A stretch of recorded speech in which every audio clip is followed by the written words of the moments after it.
Good afternoon, live from Toronto on the GBCAM network. Welcome to a special episode of the Chat Up Show. Today we're going to be discussing pressing matters right now, which is the federal elections, the 2021 federal elections. We are just 9 days away from Election Day. And this past week, we have had the debates from the candidates, leaders of each party. And so joining me to discuss the elections this year is very special guest, Romaine Redmond, who is our political analyst right here on GBCAM Network, and Ms. Andrea Barrett, who is NDP candidate for Brampton South. Welcome to the Chat Up Show. Hi, Elizabeth. Thanks for having us. Of course. Thank you so much. I want to just dive into the debates from this past week. We had the French language debate on Wednesday evening and the English language debate on Thursday. What were each of your initial thoughts of the debate? I'm going to start with you, Andrea. Very telling. So I didn't see the French debate, but the Thursday debate, I started off in the car listening to it, and then because there were no commercial breaks, ran from the car inside just so I could hear. I thought the questions were very good. I enjoyed hearing the answers. I know a lot of people had some issue with the moderator style and the format, but I didn't have a problem with it at all. I was as a Black woman running in the provincial election, I was very happy to see a Black woman up on stage representing her party, leading her party. So I thought there were some very telling answers and some non-answers. And overall, I thought it was a very good debate. I'm gonna probe you on the telling answers there in just a second. But Romaine, what were your initial thoughts? I must say first, let me just start by acknowledging what you said, that indeed it was a refreshing scene to see a Black woman stand on the stage to represent her party so eloquently. Let me put that out there first. She was eloquent in her responses. But as for gaining from the election, so I look at debates essentially as like, what does the voters, what do they earn or gain from what is being said by the leaders? I mean, we've seen this style of politics so many times. It's you didn't do or you should have done what I'm going to do. And it wasn't so much in depth on each platform. So I was looking for the arguments to be laced with things from the platforms. I was looking for those numbers. I was looking for those projections. I was looking for those tangible policies to be brought up in each response. And for many of it, I did not see that. But eloquence was definitely the theme of the night. So just going over who was present at the debate, we had Green Party leader Annamie Paul, Liberal leader Justin Trudeau, who is our Prime Minister, NDP leader Jagmeet Singh, Conservative leader Erin O'Toole, and Bloc Québécois leader Yves-François Blanchet. So we had, a spectrum of opinions. But as Romaine, you mentioned that you were really looking for essentially the facts to back up the claims of you're not doing this, you're not doing that. One thing particularly that was brought up is, of course, COVID recovery currently. We're still in the middle of a pandemic. What were your thoughts on that conversation, starting with Andrea? I think the elephant in the room is, why are we even having an election during the fourth wave of the pandemic? That's the question. There's no doubt we're still living in a pandemic. Is this the right time to have called an election? And I was pleased to see that many of the politicians on stage could ask that question to the Liberal leader. Why are we doing this now? Clearly, COVID is still an issue. There's healthcare issues, there's funding issues. So I think that was important that came up, and it put the Liberal leader in the hot seat to be able to answer, why did you call this election? Was this absolutely necessary? Could we have continued the way we were going until the other 2 years? He was getting support from other parties, and his mandate would have been continued. Romaine, what are your thoughts? I mean, in many ways, this election is really about the path forward. I mean, yes, Andrea, definitely not the ideal time for an election, especially seeing that we are really on the heels of either we could tilt over into a very terrible fourth wave, or we could emerge from the third better than what we saw last year going into the fall. And but we are there, and it's really about the path forward. I mean, we're talking about, is it going to be an aggressive agenda going forward? 2022 onwards, is it going to be a progressive that we've already been seeing in terms of this moderate progression, Or are we going to see the conservative, or is that what Canadians want, the conservative path forward? And like Andrea said, they had support, but in many instances, the Liberals were being held up from both ends, right? We talk about the Conservatives blocking the conversion therapy bill ban or stalling it for a very long time. I mean, even with the budget, I mean, the NDPs essentially applied some pressure on the Liberal government to essentially institute some of their demands. And that is where it comes in again. Is it aggressive like the NDP? They want a real aggressive agenda to tackle climate change, to tackle affordability, to tackle some of the ills being faced by seniors and young people and Indigenous communities and all that stuff? Or are we going to continue on the path of the Justin Trudeau government, where it is, as they said, promises and too long to achieve those promises? Yeah.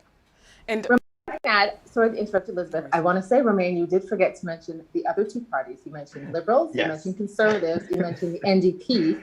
I didn't hear you mention the PPC or the Greens. And they're on the agenda as well, Andrea.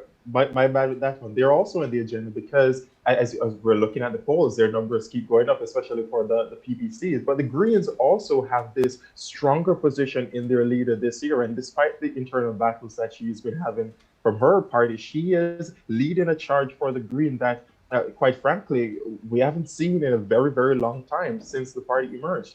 And she is in real contention to have some of those seats if she wants them. Well, she wants them, but if the people, I should say, if the people wants the Green to be one of those voices at the table with a much stronger voice, I might add, at the table, they have the option in the Greens. And like the PPCs, there are a significant fraction, and I say significant because 5% of the population, 4.9% of the population, you cannot overlook 4% or 5% of the population in the PPC. So they want someone at the table as well, and they do want someone at the table as well because they're opposing vaccine passports. They're opposing a lot of the measures that are being proposed by the Conservatives, by the Liberals, especially by the NDP, and especially by the Greens. So this election, I think, is one that is so open in terms of where the votes might fall, and you have all autonomy this election to vote with whichever party that you choose to vote with. Yes, and we know essentially this election was, called because the Liberal Party was looking for majority, but just mentioning having different parties have a seat at the table to call up these issues. For example, Green Party leader who essentially put the Liberal leader on the spot when it comes to women's rights and issues, sexual assault in the military, which, is an issue. And it kind of was, what were your thoughts on the response to that, Andrea? That is one of the telling and non-telling answers. I appreciate that the Green Party leader asked that question. It is so important that women's voices be heard. We've had some serious concerns with the Liberal Party when it comes to how women are being treated. The Liberal leader called out some women specifically by name. And as you mentioned, in the military, some very, very serious concerns going on that are not, we don't think are being addressed properly. So I'm glad that she asked that question. And it should be clear to everyone on that stage that if elected Prime Minister of this great country, it is their responsibility to protect everybody, men, women, all genders. Everyone needs to be respected and treated fairly, and all of their cases need to be handled properly and in a timely manner. Absolutely. I might just add on that as well. And I think this is a part of the turning point in Canadian history as well, where the next government will decide what that looks like. I mean, we have sheltered and kind of like cocooned the military for so long throughout history because they're doing this great service. And by no means am I diminishing the service that you're doing for our country. I mean, to serve and protect and to ensure that our borders are safe and us ensure that interests overseas are protected. But there are real evils that happen. And a part of that is mistreatment of minority groups. And we're talking about women, we're talking about racial groups, we're talking about members of the LGBTQ community. And the way forward is how we best, call that out and act upon it. I mean, we talk about increasing, that's the NDP and the Liberals and the Greens talk about, and also the Conservatives about increasing oversight. Right, but what kind of oversight are we talking about? Is it oversight where it's the military-run oversight again, where we institute a few generals and probably some female leaders, and they're the ones responsible for it? Or is it civilians that are going to be a part of that decision making, or that oversight committee? And what are the consequences? Are they going to, be sanctionable by the civil courts? Are they going to be only sanctionable by the military courts? Uh, we have to think about those issues, and when we talk about what truly fixing those issues look like, we have to think about it carefully and think about the platforms which best feeds into the vision that we have for correcting that. Yeah. So then would you say it boils down to really just representation and accountability for the necessary parties, let's say? I would say it's more on the accountability side. I mean, it is shocking that the Prime Minister didn't hear about, or the Minister of Defense didn't tell the Prime Minister about something of this gravity, like as soon as he heard about it. I mean, I don't know, honest, both the Prime Minister and the Minister of Defense being in that regard, but it is shocking if it is that the Prime Minister, in fact, didn't know about it when it first came out. It is a sad reality for the Justin Trudeau-led administration. Or if it's just that the Prime Minister didn't listen or didn't read the briefs or just didn't attend that meet. I don't know what happened internally, but it doesn't look good on the Justin Trudeau-led administration side for that issue at all. Agreed. Andrew, do you have any other thoughts on that as well? I agree. It's about leadership. And I think policy is important, but also your character, your integrity, your ethics, and leadership. So in watching the debate, we saw 5 people stand on stage. That gave us an opportunity to evaluate them as leaders. Hear how are they open to working together and being collaborative with each other, hearing their leadership views. So that is something I hope that when people are going to vote, the ballots are open. You can go and vote now up until Monday, I believe. But when you are going to cast your vote, make sure that you are choosing who you think will be the best leader for the country.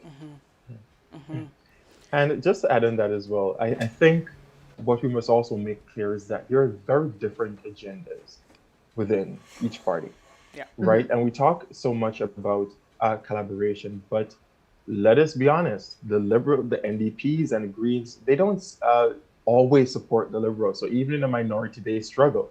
The priorities of the Liberal government is not always the priorities of the NDPs and the Greens, and it's definitely not the priorities of the Conservatives, and definitely not the PPC. So when we talk about collaboration, it's collaborating on what issues and to which extent, right? We're going to talk about sick days, expanding Social Security. What does that look like? The NDP was calling for paid sick days for federal employees since the beginning of the pandemic, right? And now we're seeing it in the Liberal platform. After they had rejected it, I mean, with the budget, there was increased calls for increased spending on healthcare, community care. We're talking about on other safety programs, extending the CEWS, extending CERB, and all those kind of programs. And the Liberals essentially rejected it. But we must also be careful about that as well, because remember that we are a government operating within the world stream, and there are guidelines that have been set up. The IMF, the OECD, and also the World Bank did in fact say that as soon as the economy starts to open up, you should be winding down the emergency spending and start reforming those social safety net programs like the EI and like other programs. And we must give the hats off to the Trudeau. They are winding them down as soon as emergency is coming off. So in that regard, I would say, they're on track with that a bit, but we must also be mindful of the fact that when the industries, service industries haven't been fully reopened, they might still need some of those supports. And that is when you should bolster other programs that are out there, the emergency hiring program, and things of that, and programs of that nature. Yeah. Right. But what I hear a lot from people, clearly everyone's campaigning and there are all these promises that sound like it is Christmas every day.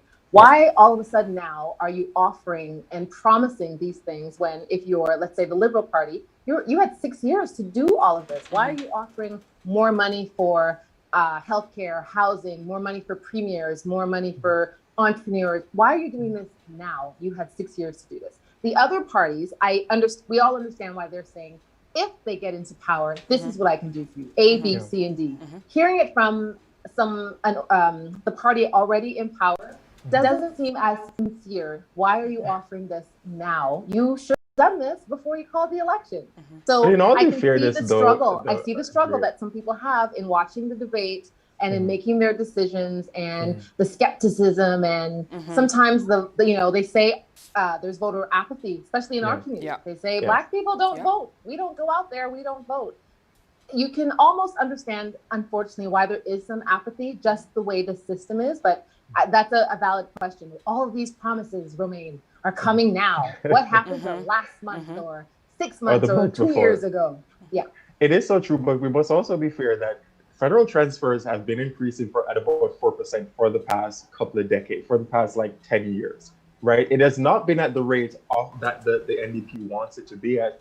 And it is true. But remember also last year and during the pandemic, it was over 40 billion that was spent in healthcare transfer, 8 in 10 for the Liberals. Was federal spending. So we must also call upon the provinces to do better. I know here in Ontario, we haven't had the best. I'm seeing you here ready to take that on. We haven't had the best in terms of leadership from our provincial government. And essentially, the people had to be the one pushing the government to do stuff here. So this is the kind of partnership that I think that the federal government was hoping to get from so many of the provinces. BC stepped up, and BC stepped up in a very wonderful way for their citizens. Many other provinces did. We have Quebec who did the same in terms of even using their powers and ability through immigration to get more workers in for their long-term care and for their regular healthcare system. So when we say that the Liberals are promising more now during the election, remember they gave more, 43 billion point two plus they maintained that 4% increase in federal transfers for the healthcare. But more can be done. Absolutely, more can be done. Yeah, more could be done. So with that, what do you think was missing from this debate here in terms of policies, especially pertaining to, we're Black people, I'm going to say it, pertaining to issues that, affect us?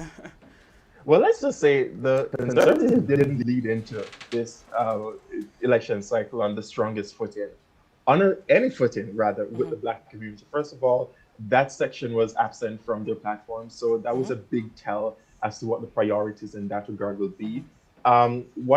What also is kind of like the prevailing theme throughout their platform is the fact that they're bunching a whole lot of issues together in one.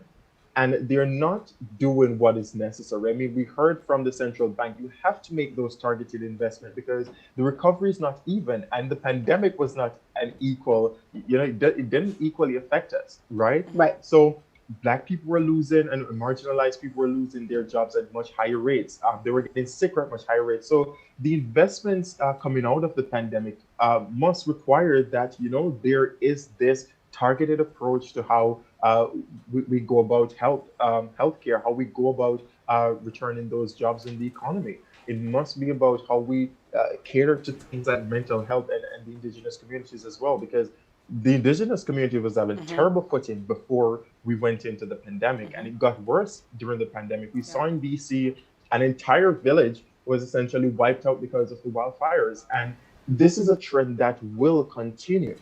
Right. So if we are not making those necessary and those crucial investments in those areas, we're going to see the lag in our economic recovery. We're going to see the lag in our social recovery, and we're going to see a lag in our general recovery as Canadians.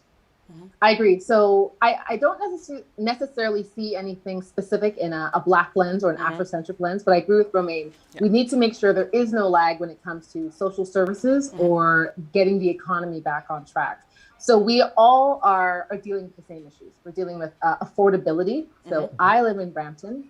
If anybody wants to buy a house in Brampton, you need to come with a truckload of money. Yeah. Housing affordability is a big issue in Brampton and pretty much across the GTA where everyone is based right now.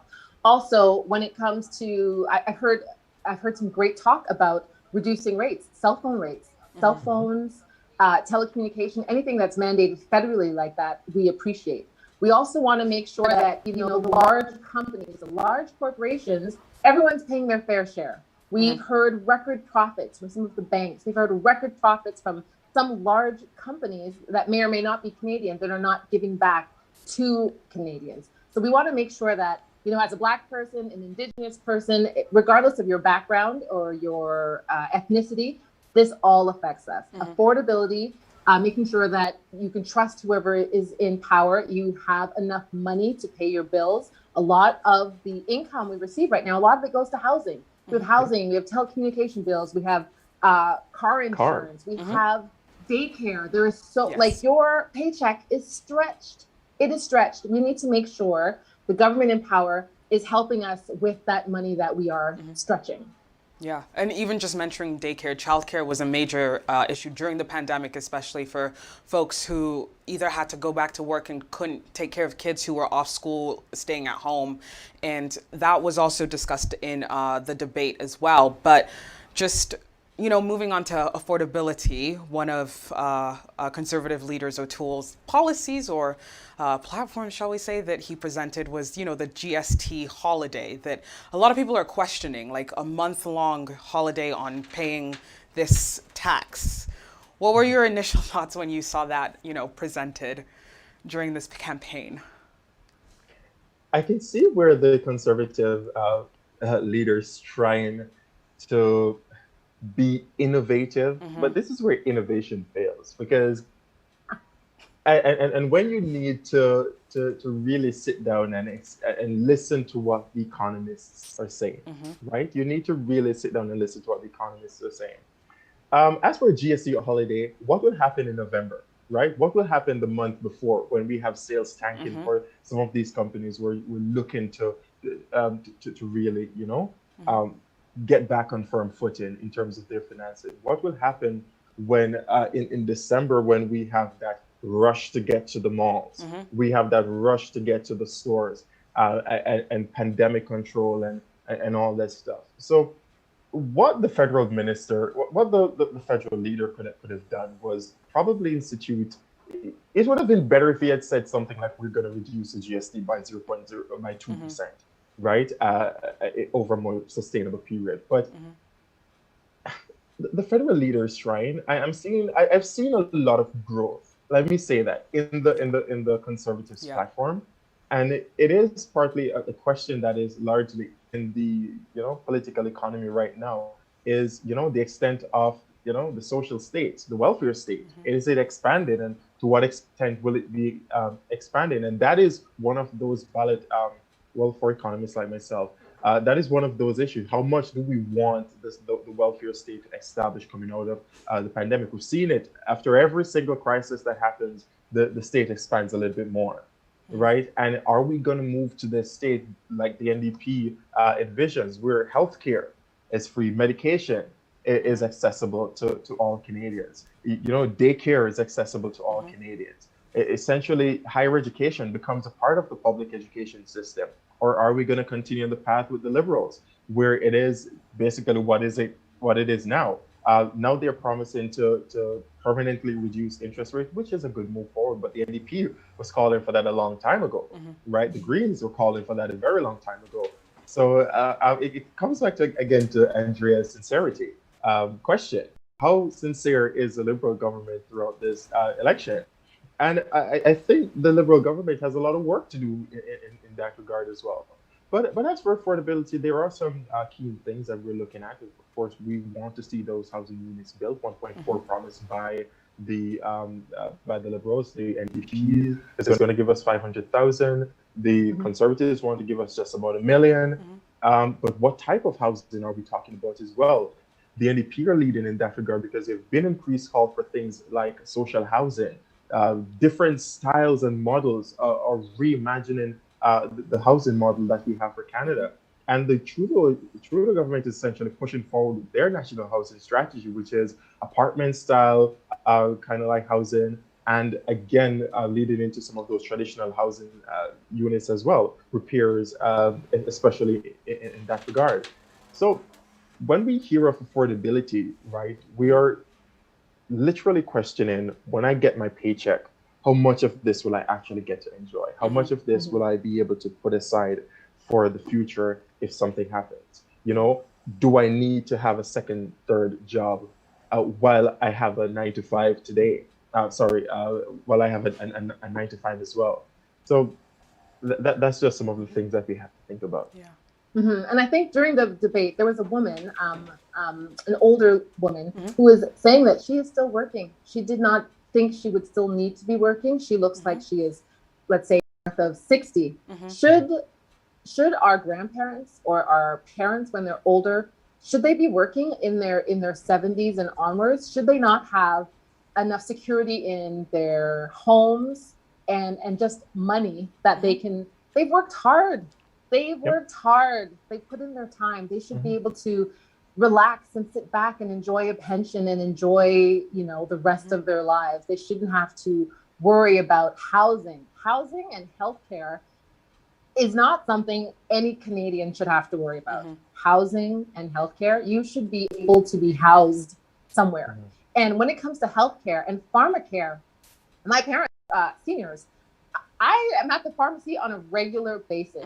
There are people who, thank goodness for people with great jobs and great benefits, because if you had to pay the full cost of some of the medication that a lot of seniors have to take, or even younger people for whatever condition you have, pharmaceuticals are expensive. When you take your prescription to your pharmacist, it's expensive. This is such a great country. We love Canada. We as Canadians should not worry about healthcare and housing. I think that should not be a concern for us. Unfortunately, for some Canadians, it is.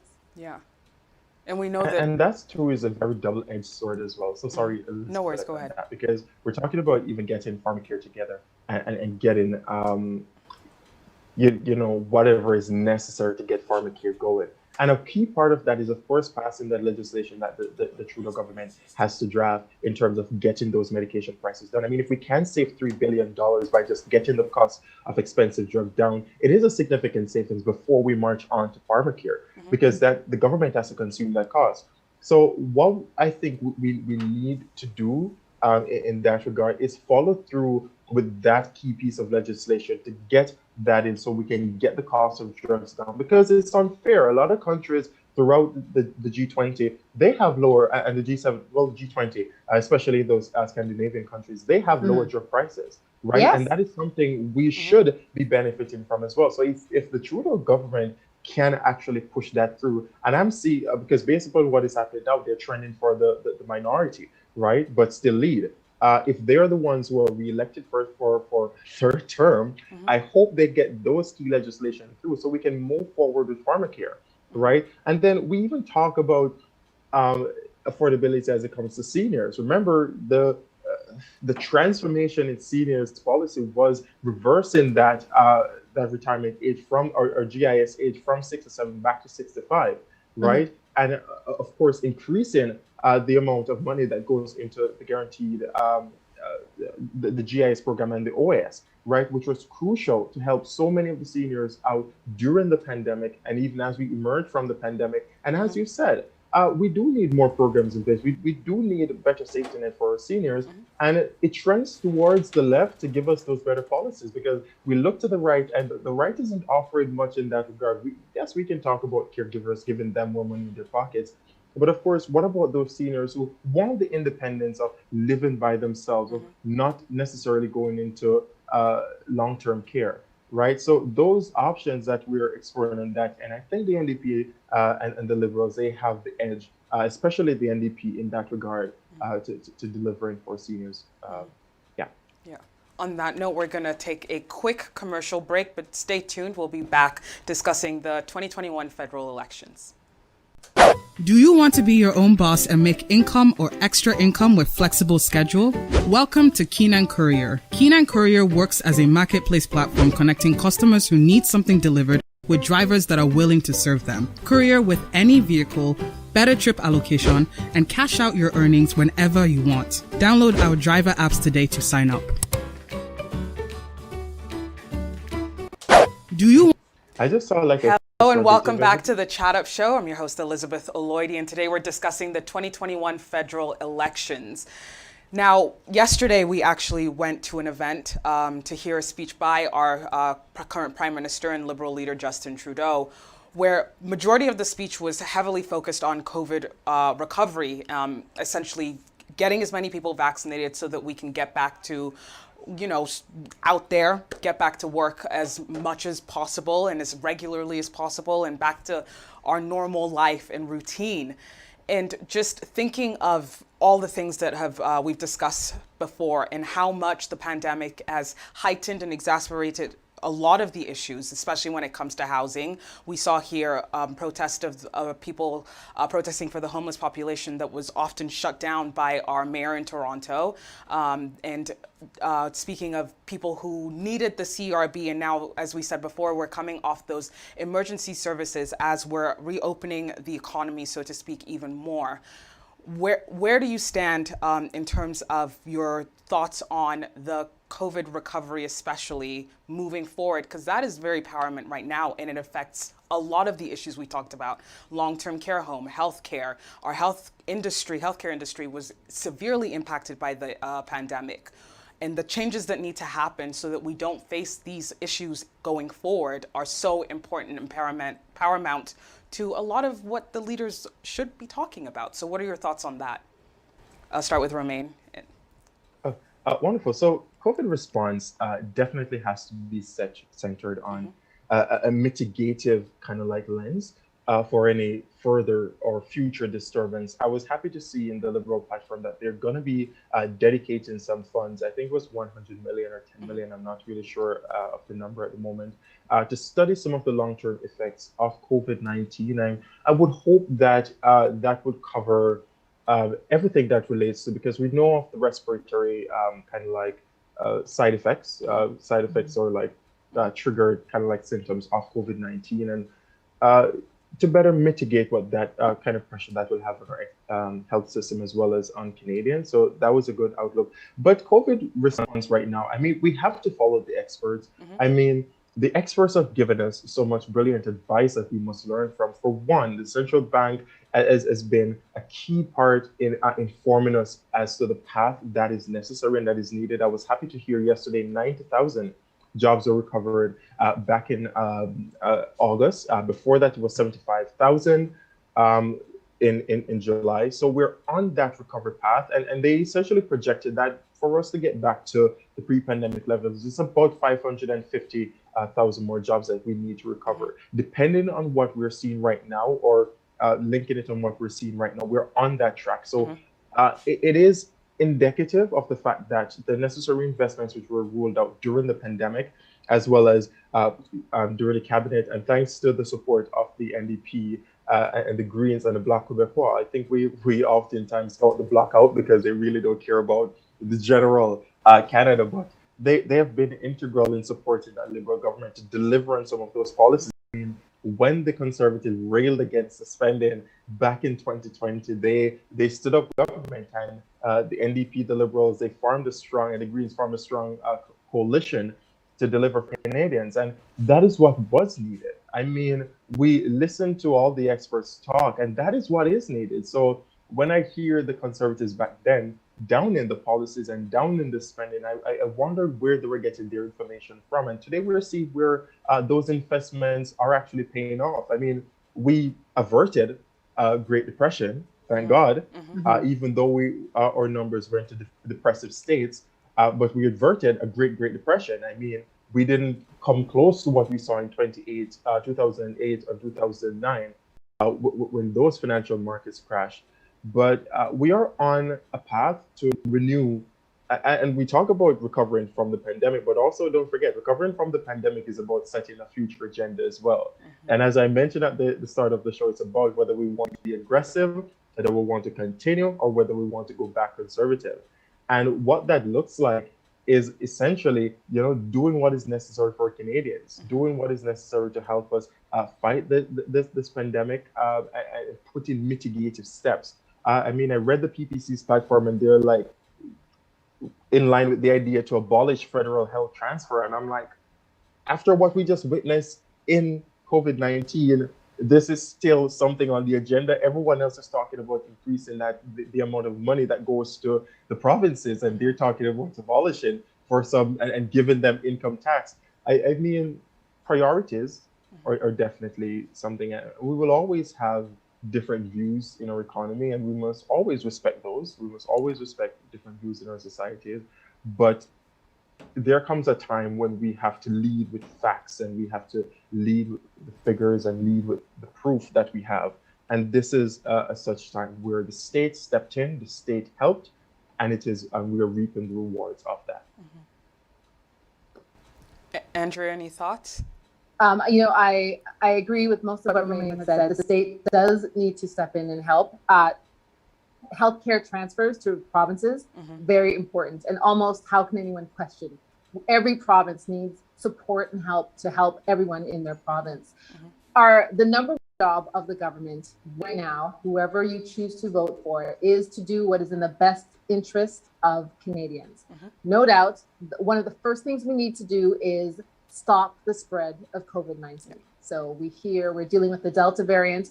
I think I heard yesterday there's another variant coming. Our first job right now as a country is to stop the spread, reduce the spread of COVID-19. We need to keep everyone safe and healthy as possible. So making sure that we are continuing to promote public health guidelines and helping the provinces and helping all Canadians do what they need to do to stay healthy and continue living as well as they can. We need to slowly decrease the federal transfers, the CERB in that respect, but help people get to work. Yeah. I know that companies are starting to reopen. Businesses are getting back on track. The only way we will get through this, Romain mentioned we didn't have a recession, is we need to get people working. We need to give them money. We need to make sure there's jobs available. We can't lose any of our industry or lose any of our jobs. We need to make sure people have opportunity and access so they can get back to work, so that they can support themselves. We hear grocery prices are increasing. I heard meat's going up, produce is going up, all sorts of things are going up. We talked about pharmacare. If you don't have a great benefit program, you still need to take your medication. You need to make sure you have a job. And we need, as the government needs to make sure there are industries and businesses still standing. Make sure these businesses are still there so they can keep people employed, so they can remain in their homes, they can take care of their loved ones, and they can support themselves. That is the first job. Slow the spread of the variant, get people back on track. Yeah, and especially getting people back to work. There are so many small businesses who are deeply impacted by this pandemic, and just having that support there, so a lot of people were saying that, yes, it's great having the CERB there to help get you through month to month paying your bills. But then if your business had to fold, what are you going to do after when those emergency funds aren't being given? What support will they then receive after we've gone through the recovery from the pandemic?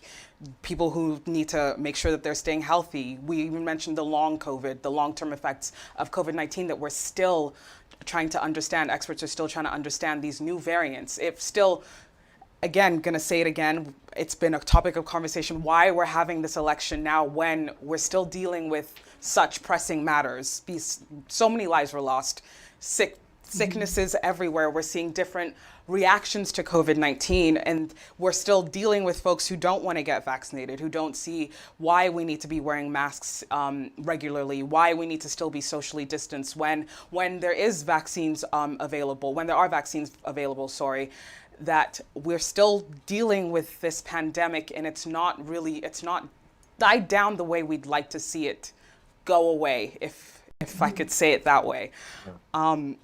But just now, transferring back, we kind of touched on it, especially Indigenous issues and the topic of reconciliation.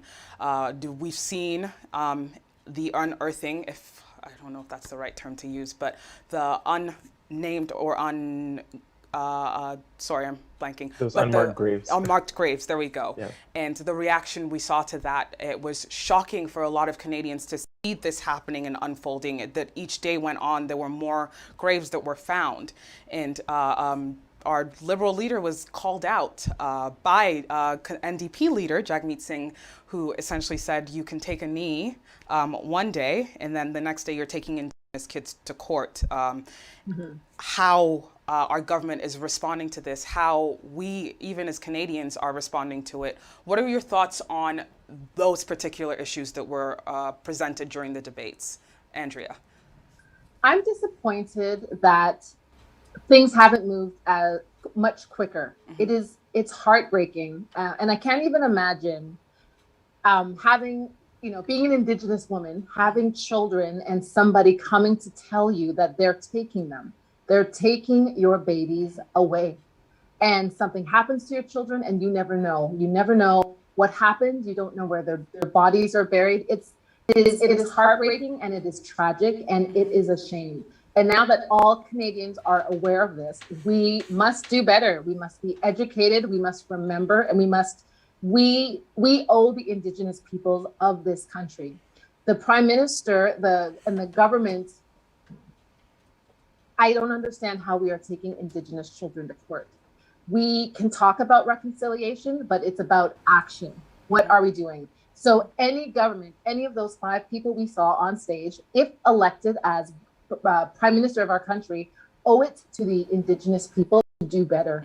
We cannot take people to court. We need to give them clean drinking water. It is unfathomable to me that in this country, there are people who don't have clean drinking water. We must do better. So I'm glad that this issue came up. I'm glad there was a reporter from APTN there asking these important questions, because we need to owe whoever the next Prime Minister of this country owes it to all Canadians and the Indigenous people to do better. Romaine, did you have anything else to add? I mean, I can't begin to understand the tragedy of loss and grief and pain and suffering that the Indigenous community felt throughout their existence alongside non-Indigenous Canadians. First of all, it was their land that was taken, their identity that was taken, their kids were then taken, and their essential, what they knew was taken, and they were left with just pain and suffering. And Andrea's right, they are owed so much. And it becomes very frustrating, it becomes very angering when we don't see steps towards reconciliation, achieved. Right? We say we are walking the path, but the path seems to be long for no reason. The path seems to be very windy for no reason. I wonder if it's a back and forth kind of thing, 2 steps backward, 1 forward. But the amount of children that were found in unmarked grave, our government, Canadians as well, owe it to the Indigenous communities to listen and not object. We owe it to Indigenous people to give them the space to air their grief, right? And not say to them, let's move on. Because Indigenous schools did not end 400 years ago. The trauma that some of these families are feeling right now happened in the 60s, in the 70s, when their kids were in these institutions and they never came home. Right? So I could always add my economic and add my political lens to an issue like this, but I know better. I know better, and I will abstain from analyzing the situation, because analysis is not what is needed. What is needed is action. Yes. And if I can add, it is not necessarily up to the government alone to solve this problem. Clearly, there is a problem. We need to, as Canadians and as the government, humble ourselves and reach out and ask for help from the people we should be asking help from. The Indigenous community, the chiefs, the elders. We need to be working with them in collaboration. Ask them, what is the solution? How can we help solve this problem? Instead of imposing, Eurocentric views and values on how we think this problem should be solved. There's a problem. We need to come up with a solution collaboratively.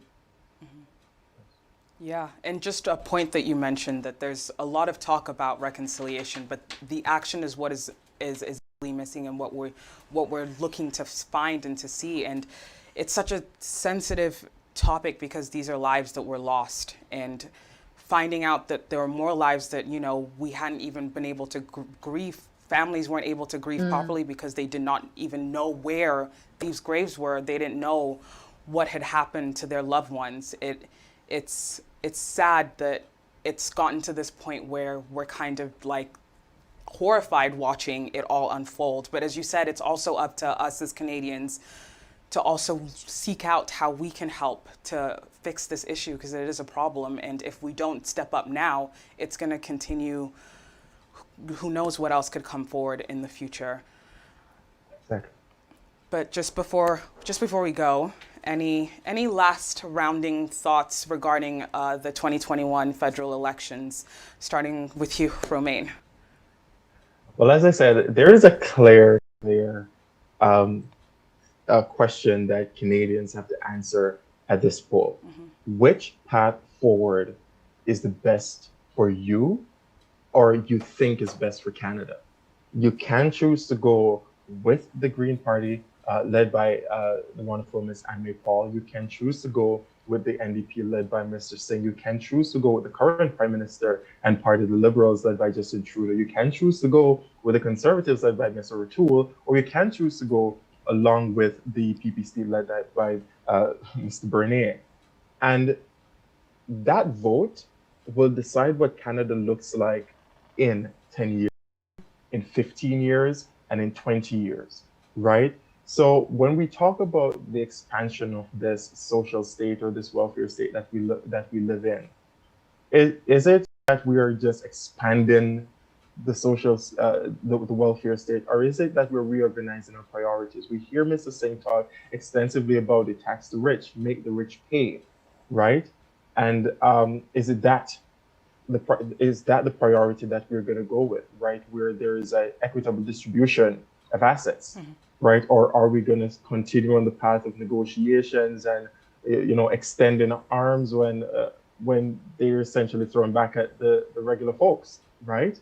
Or are we going to go back to that era when the people didn't have a voice in politics and when Ottawa served only a few folks, right? And I think what the consensus is on the street right now is that most Canadians don't want it to be like that. Most Canadians want for there to be, responsible government. And when we say responsible, it's not just in the constitutional sense, but responsible to the people, right?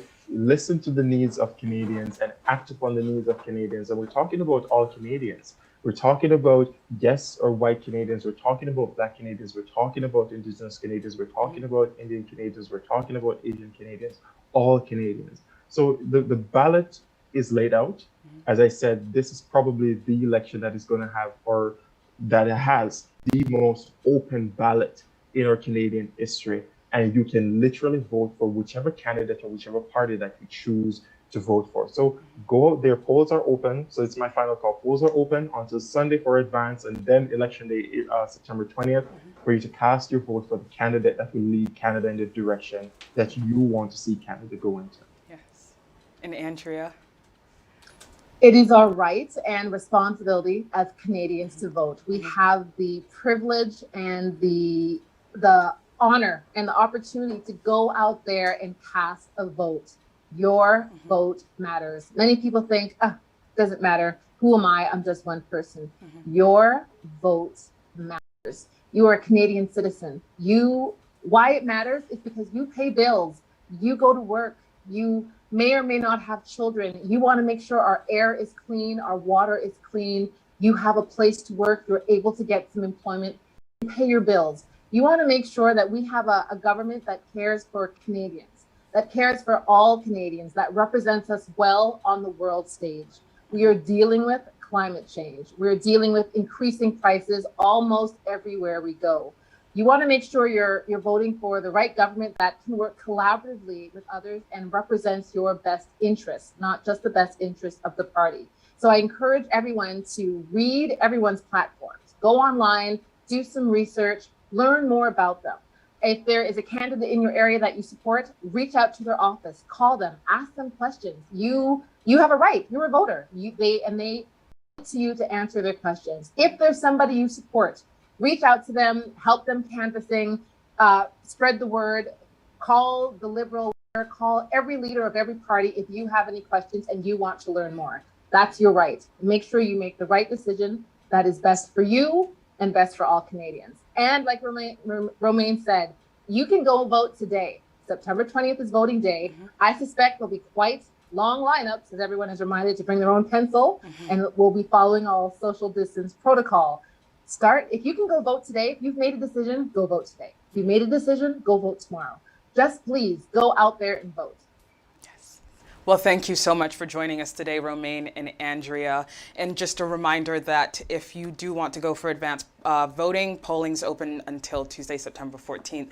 And voting election day is September 20th as well. So you have until September 20th to make your decision. For more information, you can go to elections.ca to find out how to vote if you're still wondering. And with that, that concludes the Chat Up Show special episode today. As always, you know you can keep up with the GBCam network by watching live 24/7 at www.gbcam.tv or www.gbcam.fm. You can also download our free app to stay up to date with us right here at the GBCam network, and you receive a notification every time we go live. That's the free GBCam app available for all iOS and Android devices. You can continue to watch us on Facebook and YouTube at GBCam Network, where you can like, share, comment, subscribe, and you can follow us on Instagram and Twitter at GBCam Network.